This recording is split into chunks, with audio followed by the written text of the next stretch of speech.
আসসালামু আলাইকুম ভিউয়ার্স, এই যে আপনারা দেখতে পাচ্ছেন এটা মূলত পিঠার মেলা। এটা মূলত পার্ক মাঠে এই পিঠার মেলাটা। অনেক সুন্দর সুন্দর পিঠা এই মেলাতে উঠেছে, দেখতে পাচ্ছেন অনেক সুন্দর সুন্দর পিঠা এই মেলাতে। অনেক বড় একটা অংশ নিয়ে মূলত এই পিঠার মেলা বা এই পিঠার উৎসব পালিত হচ্ছে।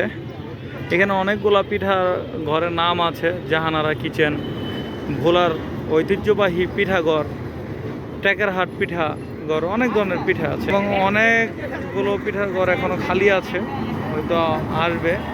এবং ছোটদের এবং বড়দের বিনোদনের জন্য কিন্তু এই যে দেখতে পাচ্ছেন খুব সুন্দর জায়গা আছে। এইখানে মূলত লাইভ পিঠা কিন্তু মূলত তারা বানাচ্ছে আর কি, খুব সুন্দরভাবে। আমরা একটা টিম মূলত এই পিঠা উৎসব বা এই পিঠার মেলা আমরা দেখার জন্য চলে এসেছি। তো খুব সুন্দর সুন্দর পিঠা এখানে আছে। বা এই পিঠাটার নাম কি? এটা দুধকলি। যাক, অনেক সুন্দর সুন্দর পিঠা মূলত পিঠা উৎসবে উঠেছে। অনেক নিত্য নতুন পিঠার আয়োজন এখানে বা পিঠা বানানো হচ্ছে, যেগুলো আমরা অনেকগুলো চিনিও না মূলত, কিন্তু আসলে খুব ভালো লাগতেছে এই পিঠাগুলো দেখে। এই পিঠার উৎসবে এখানে মূলত লাইভ পিঠাও বানানো হচ্ছে।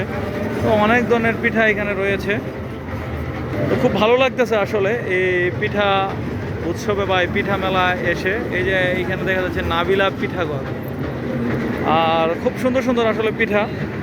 আমরা অনেকেই আসলে পিঠা আসলে ট্রাই করতেছি বা করব এরকম অবস্থা, কিন্তু যে দাম আসলে সব দোকান থেকে বা সব ঘর থেকে আসলে আমাদের পিঠা ট্রাই করা হয়তো সম্ভব হবে না, কিন্তু আমাদের যতটুকু সামর্থ্য আমরা চেষ্টা করব যাতে আমরা আর কি পিঠা আমরা এটা স্বাদ উপভোগ করতে পারি আর কি।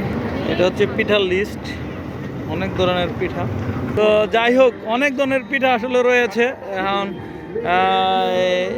ভাইয়া এই পিঠাটার নাম কি ভাই? এই পিঠাটা এটা কুসুমকলি। খুব সুন্দর পিঠা এই কুসুমকলি পিঠা। আর অন্যান্য পিঠা হবে।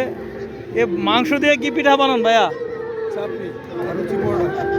রুচি পরোটা, গরু মাংস দিয়ে। এটা হাঁসের মাংস।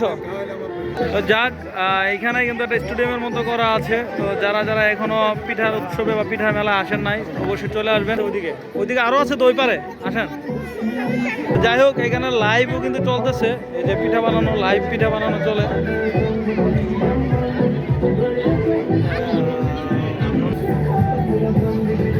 তো এখনও যারা যারা আসলে এই পিঠা উৎসবে আসেন নাই, আপনারা চলে আসবেন।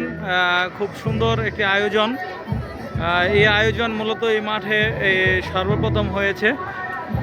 তো ভিউয়ার্স, আপনারা সকলে ভালো থাকবেন। আসসালামু আলাইকুম ওয়া রাহমাতুল্লাহি ওয়া বারাকাতুহু।